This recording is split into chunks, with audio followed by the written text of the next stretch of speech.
And the reason that I have a unique view on communism, I'm not sure if well, I probably haven't told you guys this yet. We're just meeting each other. My wife is of Russian descent. Now she's born in America, but she's Russian, right? And her mom and her dad moved out here in the 1980s from communist Russia. And I've spent many, many hours sitting down with her mom. Her dad's died, and talking about what life was like in the old Soviet Union. She actually used to work at a restaurant on the Trans-Siberian Railroad. She talks to me about how they would do a lot of training in communist Russia, because in a true communist society here, and that's kind of what we're talking about. Let's just look at my slide. Communism is the extreme version of government control in the economy, and in pure communism, nobody owns anything. Everything is shared. Even the old Soviet Union was not a pure communism because people owned stuff. Um, there was no land ownership. When the English first showed up and met the Native Americans, they said, "Hey, can we have some of this land here to build our houses?" And the Native Americans said, "Why are you asking us that? We don't own the land." They didn't get it because in their society, the land belonged to the earth. No one owned. They couldn't get it. Um, in the Soviet, in old Soviet style communism, the government controlled all the businesses, give people the jobs. In elementary school, you would take a test, and based on your test results, they would put you into a career at a young age and start training you for that career. So, if you're a great athlete, they would put you in athletics training. If you were good at math, they would maybe put you into accounting. If you were really smart and able to memorize a lot of things and score high, maybe you're going to be a doctor or a lawyer. All of these choices were made for you. If you didn't do well, they would put you in factory work, right?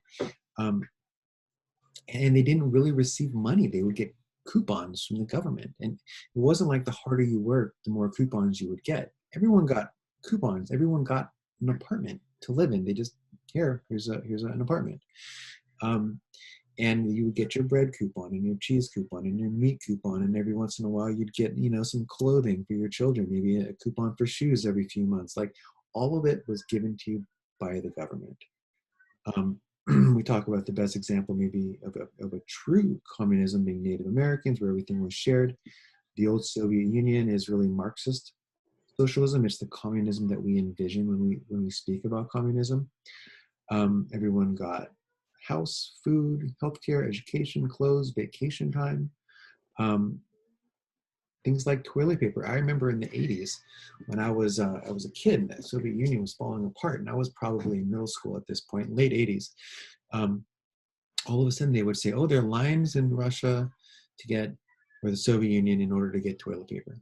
Because they were running out of toilet paper. So there would be like a day-long line to get toilet paper. You'd have your coupon. You'd be waiting in line to get toilet paper. That was an example of how things were going bad. I actually saw one time Fidel Castro, the leader of Cuba, who was communist. He's since died, but he had this like kind of weird infomercial where he comes on TV and he's like, "Hi everyone, it's me, your great leader, I have a wonderful, amazing thing for everyone. All Cubans today are receiving a new pot so that they can cook their masa, and everyone will have a fresh new pot. Thank the government and communism. Long live Cuba." And what he was doing was he was giving everyone a new pot and pan for cooking. Um, because in communist governments, that's the one thing, is you don't have money for extras. Well, you didn't in Cuba and Soviet communism. And there was no money to make extra. So like if I wanted to work overtime to buy my daughter some cool Christmas presents, couldn't do it. You only get the basics. You only get what you need to survive.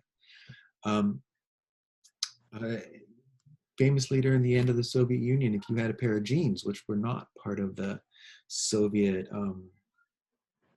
givings, they wouldn't give you coupons for jeans. Americans would go there with jeans and Beatles CDs, and they would try and sell them for these huge things, huge rewards, because to the oligarchs, to the rich, because you just couldn't get it there. It wasn't available to buy. You only got the basics. Um, and it didn't work, right? The Soviet Union collapses, Cuba collapsed, is kind of, they're more socialist today. Venezuela, Hugo Chavez tried to be kind of communist, and that didn't work out. Kim Jong Un in North Korea, that society is not doing well.